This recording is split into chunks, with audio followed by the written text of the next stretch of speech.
Use to আর be use টুর মধ্যে পার্থক্যটা আসলে কোথায়? কখন আমরা ইউজ টু ব্যবহার করব আর কখন আমরা বি ইউজ টু ব্যবহার করব, এই জিনিসটার মধ্যে আমাদের অনেক বেশি কনফিউশন থাকে। ইংলিশ টুকিটাকি সিরিজের আজকের এই ক্লাসে আমরা একদম এই কনফিউশনটাকে ক্লিয়ার করে ফেলব। তাহলে আমাদের মূলত পার্থক্যটা শিখতে হবে কিসের? ইউজ টু আর বি ইউজ টু এর মধ্যকার, তাই না? এখন মনে করো যে কোনো একটা কাজ তুমি অতীতে নিয়মিতভাবে করতে, কিন্তু এখন আর করো না। এই সিচুয়েশনটাকে নির্দেশ করতে তুমি ইউজ টু ব্যবহার করো। তার মানে তুমি কোনো একটা কাজ, আমি কি বললাম বলো দেখি, যে কোনো একটা কাজ অতীতে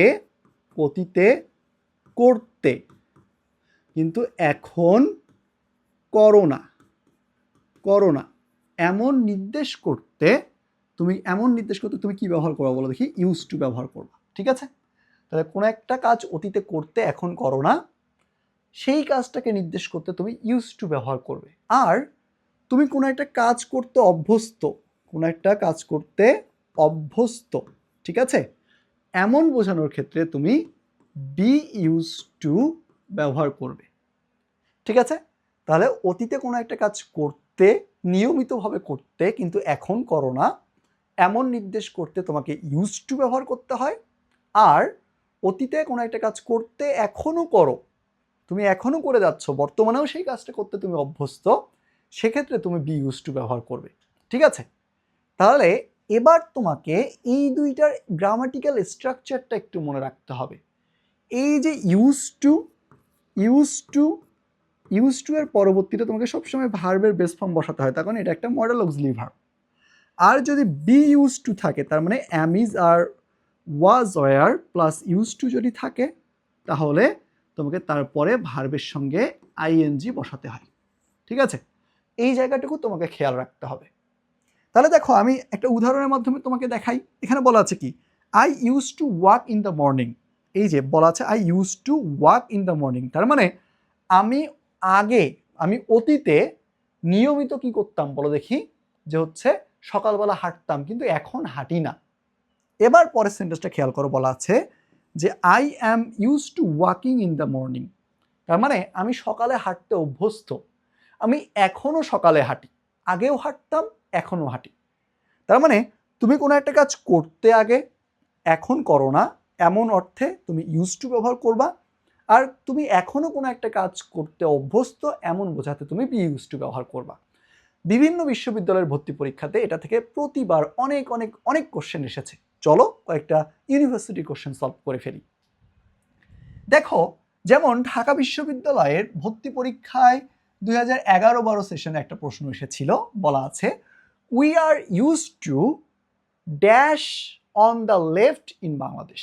তাহলে দেখো, এখানে বি ইউজ টু ব্যবহার করা আছে, তার মানে be verb plus use two দেওয়া আছে, তার মানে আমাকে তার পরবর্তীতে কি করতে হবে? ভার্বের সঙ্গে আইএনজি করতে হবে। তার মানে আমাকে বলতে হবে যে we are use to driving on the left side in Bangladesh. আমরা বাংলাদেশে কি বা পাশ দিয়ে কি করতে, মানে হচ্ছে যে ড্রাইভ করতে অভ্যস্ত, এই যে আমরা এখনো অভ্যস্ত। তার পরবর্তীতে দেখো, ঢাকা বিশ্ববিদ্যালয় 2006-07 সেশনে একটা প্রশ্ন এসেছিল। কি কোশ্চেনটা ছিল? যে he use to dash many friends when he was a student. তার মানে দেখো, এইখানে শুধুমাত্র ইউজ টু দেওয়া আছে, তার মানে এই শুধুমাত্র যখন ইউজ টু দেওয়া থাকবে, তার মানে অতীতে ছিল, এখন নাই, এবং এটা মডেল অক্সিলারি ভার্ব যেহেতু ভার্বের বেস ফর্ম। হ্যাভ, হ্যাজ, তারপর হচ্ছে কি হ্যাড, হ্যাভিং। তাহলে এগুলোর মধ্যে বেস ফর্ম কোনটা? বেস ফর্ম হচ্ছে হ্যাভ, তার মানে সঠিক উত্তর হবে হ্যাভ।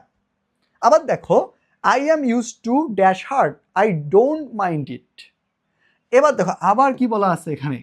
অ্যাম ইউজ টু, মানে be verb plus use two বলা আছে, তার মানে আমি কোনো একটা কাজ করতে অভ্যস্ত, এমন বোঝাচ্ছে। তার মানে আমাকে কি করতে হবে? ভার্বের সঙ্গে আইএনজি করতে হবে। তাহলে ভার্বের সঙ্গে আইএনজি কোথায় আছে বলো? এই যে ওয়ার্কিং, তার মানে সঠিক উত্তর হবে ওয়ার্কিং।